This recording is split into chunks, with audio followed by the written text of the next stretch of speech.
Si manejas de madrugada por la carretera que cruza la selva lacandona, todavía hay tramos donde el cielo se abre verde, espeso. Hace 20 años, ese ruido rojo sobre las copas era común. Hoy, puedes atravesar kilómetros completos y no escuchar una sola guacamaya. Y eso no es casualidad. Durante décadas, la guacamaya roja no era un símbolo turístico ni un fondo para fotos. Era parte del ritmo real de la selva lacandona. Anidaba en cavidades altas, casi siempre en árboles viejos, de esos que tardaron más de 100 años en crecer. No cualquier árbol servía. No cualquier fragmento de selva alcanzaba. Necesitaba extensión continua, corredores invisibles que conectaran alimento, refugio y silencio. Y eso, aunque no lo viéramos, estaba ahí. En comunidades cercanas a Palenque, la gente mayor todavía recuerda cuando el vuelo rojo cruzaba el amanecer como si fuera parte del clima. No era raro, no era extraordinario, era cotidiano. Ese es el detalle que hoy pesa. Cuando algo es cotidiano, nadie lo defiende porque parece permanente. La selva tenía un equilibrio frágil, sí, pero funcional. Los claros se regeneraban, las lluvias seguían su patrón. Las guacamayas encontraban pareja y regresaban al mismo árbol año tras año. El sistema no dependía de rescates ni de proyectos. Se sostenía solo. Y aquí es donde empieza a tensarse la historia. Ese equilibrio no se rompió por un solo evento dramático. Se fue fragmentando por decisiones pequeñas, acumuladas, casi invisibles. Lo que parecía monte infinito empezó a dividirse en parcelas, potreros, caminos de terracería que nadie pensó que cambiarían el mapa completo.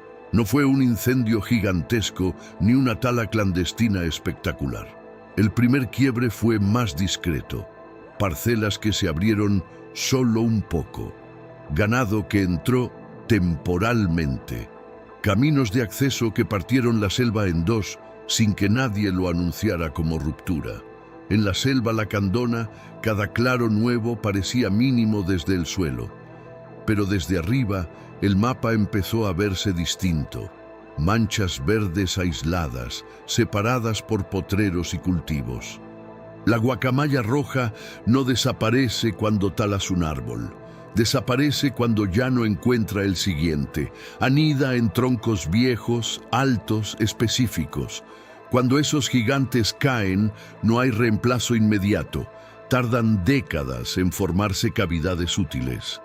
Décadas que no estamos dando. Y aquí cambia la escala del problema. No es solo pérdida de superficie, es pérdida de continuidad.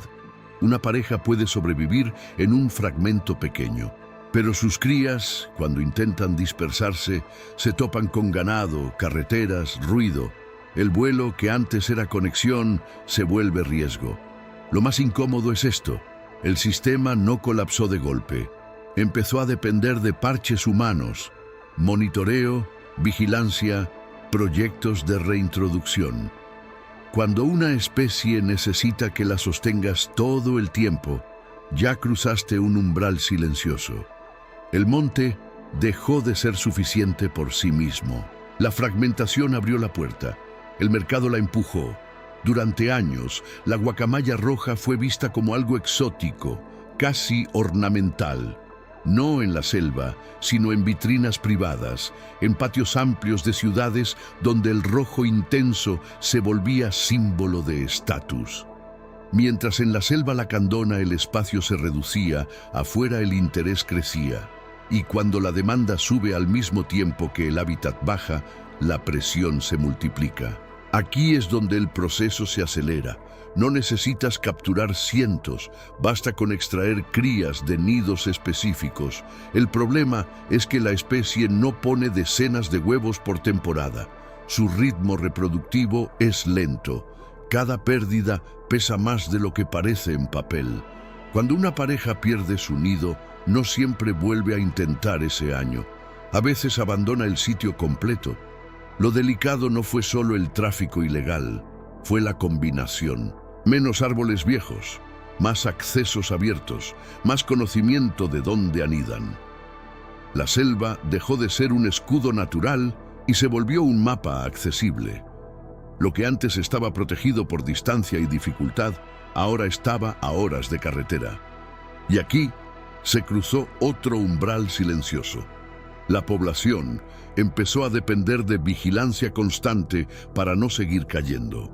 Cuando necesitas custodiar cada nido como si fuera una bóveda, ya no estás hablando de abundancia, estás hablando de resistencia. Hubo un momento en que los monitoreos dejaron de hablar en cientos altos y empezaron a moverse en cifras que ya no daban margen. No fue un desplome espectacular, fue una caída lenta, sostenida, hasta que el conteo de parejas reproductivas en libertad dentro de la selva lacandona empezó a sentirse demasiado ajustado para cualquier error. Ese fue el punto donde la guacamaya roja dejó de ser una especie amenazada en abstracto y se volvió una población específica, localizada, vulnerable a un solo evento mal manejado. Cuando trabajas con números pequeños, cualquier variación pesa el doble. Una temporada de incendios más intensa, un huracán que tire árboles viejos, un grupo que logre ubicar varios nidos en el mismo año. No necesitas una catástrofe nacional. Basta un golpe puntual en el lugar equivocado. Y aquí viene lo incómodo. Mientras más pequeña es la población, más cara y más compleja se vuelve su recuperación. No puedes fabricar árboles centenarios, no puedes acelerar décadas de maduración del bosque. Puedes reintroducir ejemplares, sí, pero si el paisaje no está conectado, los sueltas en islas verdes rodeadas de presión humana. Ese fue el momento irreversible, no porque ya no haya solución, sino porque el sistema dejó de tener amortiguadores naturales. Ahora depende de decisiones humanas constantes. Si fallan, aunque sea una vez, el margen ya no alcanza. Hoy la guacamaya roja sigue volando en zonas específicas de la selva lacandona. Sí, todavía la puedes ver si tienes paciencia, si conoces los horarios, si alguien te lleva a los puntos donde el monitoreo es constante. Pero esa es la diferencia clave. Ahora hay puntos. Antes era territorio continuo. Su presencia actual depende de vigilancia comunitaria, proyectos de conservación, reintroducciones cuidadas, seguimiento casi quirúrgico de nidos. En comunidades cercanas a Palenque hay brigadas que revisan árboles específicos cada temporada. Eso habla de compromiso, pero también revela fragilidad. Cuando una especie necesita agenda humana para mantenerse, el equilibrio natural ya no está haciendo el trabajo completo. Y aquí está la tensión real. No está desapareciendo de golpe, está resistiendo. Pero resistir no es lo mismo que recuperarse. El paisaje sigue fragmentado. Los árboles viejos siguen siendo escasos. Cada temporada depende de que no haya incendios fuera de control, de que no se abran nuevos claros, de que el mercado no vuelva a presionar. Lo más difícil de aceptar es esto. Aunque logremos mantener una población estable, la selva que la sostenía de manera autónoma ya no existe en la misma escala. Y cuando un ecosistema pierde escala, pierde resiliencia. Eso no se nota en un año, se nota en décadas. Cuando decimos que México le está quitando selva a la guacamaya roja, suena abstracto, pero no es abstracto, no es un mapa pintado de otro color. Es un árbol específico que ya no está. Es un corredor que antes conectaba dos zonas de anidación y hoy es potrero. Es el silencio en un amanecer que antes tenía ruido rojo cruzando el cielo sobre la selva lacandona. No dramatizamos la extinción. Mostramos exactamente cómo ocurre. No empieza con el último individuo. Empieza cuando el sistema deja de sostenerse solo, cuando la especie depende de vigilancia permanente, cuando un solo incendio mal manejado puede aislar uno de los últimos núcleos reproductivos. cuando la recuperación ya no depende de la selva, sino de presupuestos, voluntad política y continuidad que no siempre está garantizada. Y aquí viene la pregunta incómoda.